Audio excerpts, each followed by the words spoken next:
पावनी fan of करना। ये वाला नहीं नहीं नहीं, नहीं, इसके साथ हो। A B C D is a parallelogram. Angle bisectors draw करने हैं।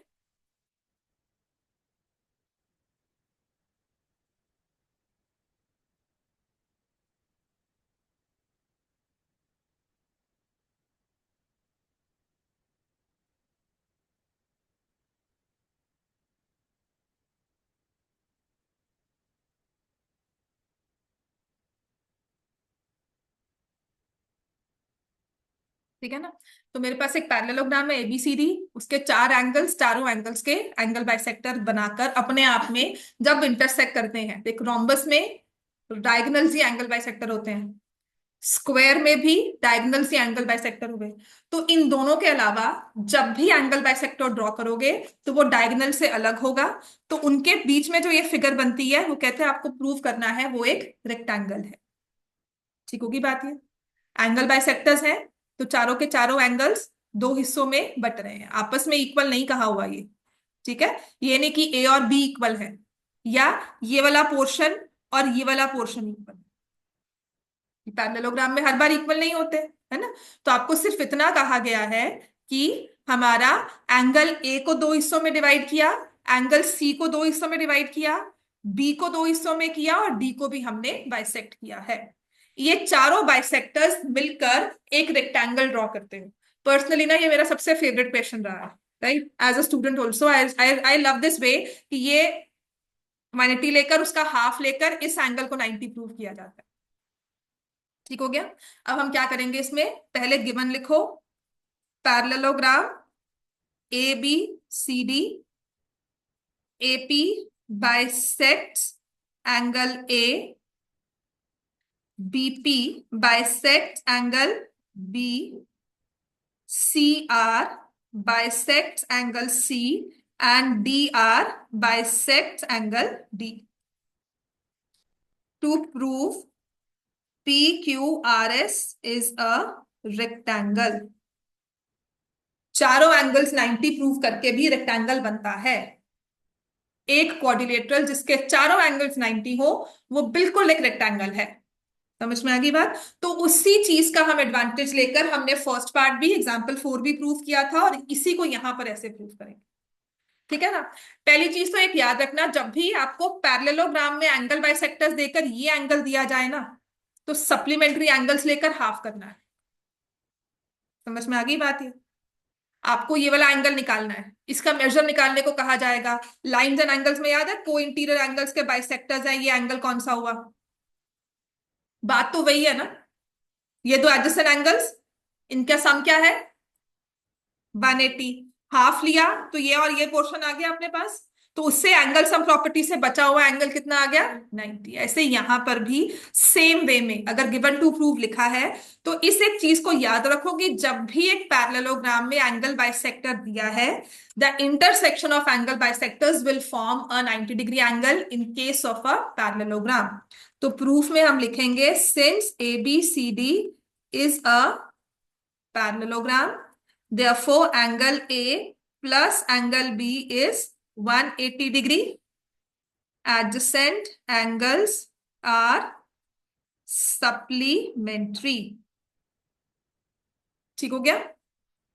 अब इसको अगर आपने नेम नहीं लिखना प्रॉपर कि पी ए बी लिखूं पी बी ए लिखूं, तो मैंने लिखा half of angle A plus half of angle B is half of 180। और हाफ ऑफ एंगल ए को मैं क्या लिखूंगी angle 1, half of angle B को क्या लिखूंगी एंगल 2। यहां तक समझ में आ गया। ठीक है ना। अच्छा दो चीजें हैं, ज्योमेट्री या तो आप साथ साथ लिख रहे हो if you understand, if you want to see it first and then write it, पर उसमें कॉपी नहीं करना, वो मुझे बता दो वो वे भी हो जाएगा। और if you want to write side by side और रुक रुक के हम लिखे वो भी हो सकता है। समझ में आ गया कि यहां तक लिख लिया एंगल 1 एंगल 2 90। अब इस चीज को समझो एंगल 1 एंगल 2 90 का मतलब क्या है। अब मैं इसको कहाँ यूज करूंगी, मुझे इस एंगल तक पहुंचना है तो मैं ले रही हूं इन ट्रायंगल एपीबी। पर उससे पहले ना एंगल 1 एंगल 2 हाफ कैसे हुए तो उसको हम एक्सप्लेन करेंगे। Angle one is equal to half of angle A, ठीक है ना। Angle one is equal to half of angle A, क्योंकि एपी बाइसेक्ट्स एंगल ए।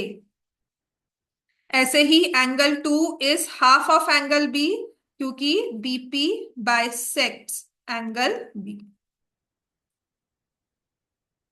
समझ में आ गया। अब एंगल वन एंगल टू का सम लेने का फायदा क्या हुआ, लिख लो। पता क्या है, 5 नंबर के क्वेश्चन में नंबर कट सकते हैं। मैं सिर्फ एक सेफ साइड आती हूँ, कोई लिखता है कोई नहीं लिखता, कोई टीचर नंबर काटती है नहीं काटती, पर जहां काट जाते हैं ना, पर उसी को होता है कि आए कट गए नंबर, लिख देते, बताया नहीं आपने। बाकी आपका अपना रिस्क है, ठीक है ना। अब आ जाओ इन ट्रायंगल एपीबी। यहां पर लगता है because we are writing coordinators ही करते जा रहे हैं ना, बार बार लिखोगे लिखेगा है, बार बार लिखे बाइसेक्टर्स, पेपर में एक ही क्वेश्चन होगा। समझ में आई बात, पेपर में एक ही है, उसमें आराम से अच्छे से लिख लो, और याद याद नंबर करके पता नहीं कभी ये 10 नंबर बन जाते हैं, है ना। अब आ जाओ in triangle ABB, angle one plus angle two plus angle APB is 180 degree. अब यहां पर फिर से हमने लिखना है एंगल सम प्रॉपर्टी, ठीक हो गया। ये तो हमने रीजन दिया हुआ है ना। अब क्या करेंगे, ये हमने ट्राइंगल में एंगल सम प्रॉपर्टी भी लिख ली। Angle one plus angle two की जगह हम क्या फिल करेंगे आप, 90 डिग्री। और ये आ जाएगा एंगल एपीबी इज 180 डिग्री। तो एंगल एपीबी किसके इक्वल आ गया, 90। यहां तक पहुंचो, यहां तक समझ में आ गया पूरा प्रोसेस, ठीक है ना। अभी क्वेश्चन इजी क्यों हो जाता है, कि जैसे हमने पी को प्रूव किया है, ऐसे एक और एंगल है बिल्कुल सेम वे में प्रूव कर सकते हैं, बिल्कुल उसके सामने है। ट्राइंगल सीआरडी लेकर 90 होने जरूरी है, पैरेललोग्राम के भी ऑपोजिट एंगल इक्वल। एक तो होएगा ना। हाँ, तो सारे थोड़ी ना, पैरेललोग्राम किसने प्रूव किया है, मैं तो नहीं कहा अभी तक पैरेललोग्राम है, ये तो क्वाड्रिलेटरल है। अब इसको पैरेललोग्राम प्रूव करना मतलब लंबा काम करना, तो मैंने चारों एंगल्स 90 ले लिए, तो चारों पेयर्स करने होंगे ना बेटा। तो तुम अभी तक एडजेसेंट एंगल तक पहुंची नहीं, तुम तो अभी तक यहाँ पर पहुंची हो। इससे अगर हम P प्लस S करें तो उन दोनों का सम फिर एक पेयर नहीं होना चाहिए ना, हमें चारों पेयर्स चाहिए, तब हम कहेंगे कि एडजेसेंट एंगल्स चारों पेयर्स 180 हैं, तब जाकर। अब तुमने ट्रेपीजियम ड्रॉ किया ऐसा, और ये दो एंगल्स को तुमने 180 ले लिया, तो समझ में आ गई बात। ये तो आपको चारों के कम से कम 3 पेयर तो प्रूव करने होंगे ना, तभी फोर्थ पेयर भी हो सकता है आपका 180 बन जाए। समझ में आ गई बात है। तो हमने जब एडजेसेंट एंगल्स पैरेललोग्राम के कहे थे, तो मैंने आपको ए और बी लिखवा कर नहीं छोड़ा था। मैंने कहा ए और बी भी 180 है, बी और सी भी 180 है, सी और डी भी है, और डी और ए भी है। इसका मतलब प्रूव भी हमें उसी ऑर्डर में करना होगा, कि अगर मुझे पैरेललोग्राम एडजेसेंट एंगल्स लेके प्रूव करना है ना, तो चारों के चारों पेयर। समझ में आ गई बात है, ठीक है ना। अगर मुझे पैरेललोग्राम पैरेलल साइड्स लेके प्रूव करना है, तो मैं सिर्फ एक पेयर के बेसिस पर नहीं, दोनों पेयर के बेसिस पर कहूंगी, राइट। समझ में आ गया। रेक्टेंगल कहना है तो मुझे चारों एंगल्स 90 लेने हैं, या एक पैरेललोग्राम में एक एंगल 90। पहले पैरेललोग्राम तो प्रूव करूंगी ना, मैंने यहां पर वो नहीं किया है, मैंने सिर्फ एंगल 90 लिया, क्योंकि ये सबसे इजी प्रूफ है इसका, ठीक है। इतना लिख लिया हमने। अब देखो इसमें ना बहुत ही इजीली आगे चीज प्रूव हो जाती है, सबसे इजी प्रूफ ये रहेगा। इसको पैरेललोग्राम कैसे प्रूव करते हैं मुझे भी नहीं आता, ठीक है। I have not thought about it, because this is the easiest one, जो आई थिंक बहुत देर से चलता आ रहा है, राइट। अब आते हैं कि जैसे हमने एंगल एपीबी को 90 प्रूव किया है ना, similarly we can prove angle C R D as 90 degree. जैसे आपने एंगल ए और एंगल बी लिए, ऐसे ही एंगल सी और एंगल डी ले लो, उनके हाफ ले लो, फिर ट्राइंगल सी आर डी लो, है ना। समझ में आ गया ना। वैसे ही आप एंगल इसको भी बता दोगे 90 है।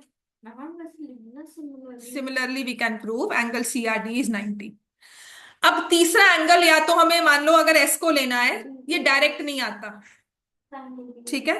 हाँ, ट्राइंगल डीएस इसको लेना पड़ेगा, ये डायरेक्ट नहीं आएगा, क्योंकि अगर मैं ट्राइंगल डीएस को ले रही हूं ना, देखो, तो मेरा ये वाला एंगल 90 आया, पर मैं इसको कैसे 90 बनाऊंगी? यस, तो बस इसमें यही प्रूफ है, तभी ये 5 मार्क्स का क्वेश्चन बनता है। इसमें आप सिमिलरली नहीं लिख सकते एंगल एस को लेकर।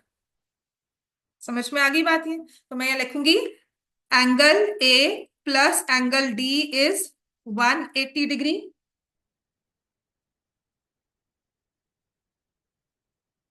ठीक है, half of angle A plus half of angle D is 90 degree.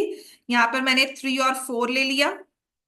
अब या तो नाम दे दो डी ए एस और ए डी एस, है ना, हाफ हाफ को, या फिर मैंने एंगल 4 लिया और एंगल 3 लिया और ये आ गया 90 डिग्री। ठीक है ना, इसके बाद कौन सा ट्रायंगल लेंगे? In triangle A S D, A D S जो भी ले लो, angle 3 plus angle 4 plus angle A S D is 180 degree, वही angle sum property of triangles. और ये हाफ क्यों है लिखना है? क्योंकि A S bisects angle A and D S bisects angle B. अब 3 और 4 में सम क्या होगा? 90 plus angle A S D is 180 degree, therefore angle A S D is 90। हाँ, फिर उसको आप उसको आर एस पी या पी एस आर पे लेके जाओ। क्लियर हो गया? और फिर हम लिखेंगे और angle P S R is 90, P S R is equal to angle A S D. Similarly we can see. अगर 3 एंगल्स भी कर दिया ना तब भी आप कर सकते हो। In a quadrilateral if 3 angles are 90, the fourth has to be a 90 degree angle. ठीक है ना, तो 3 एंगल्स को 90 प्रूव करके भी चला जाएगा। ठीक है, इज 90 डिग्री। ठीक है, यहां लिख सकते हो similarly we can prove that angle P Q R is 90। चलो, इतना भी हमने लिख लिया। ठीक है, राइट, समझ में आ गया ना? अब लिखेंगे P Q R S is a quadrilateral. P Q R S is a quadrilateral in which all angles are right angles। लिखो PQRS is a quadrilateral with all angles 90 degree, hence PQR is a rectangle, hence PQRS is a rectangle। समझ में आ गया? ठीक है, चलो बाकी हम लोग कल कंटिन्यू करेंगे। आपका होमवर्क है एमसीक्यूज करके आने, और इस बार के जो एमसीक्यूज गलत हुए हैं ना दोबारा से ठीक करके सॉल्व करके पूरा अपना पूरी इसके आंसर की आपके पास हो, समझ में आना चाहिए। ठीक है, और कल अगर रैंडमली में कोई भी क्वेश्चन पूछती हो तो आपको आता हो। ठीक है, 2 बच्चे नहीं है आज ना।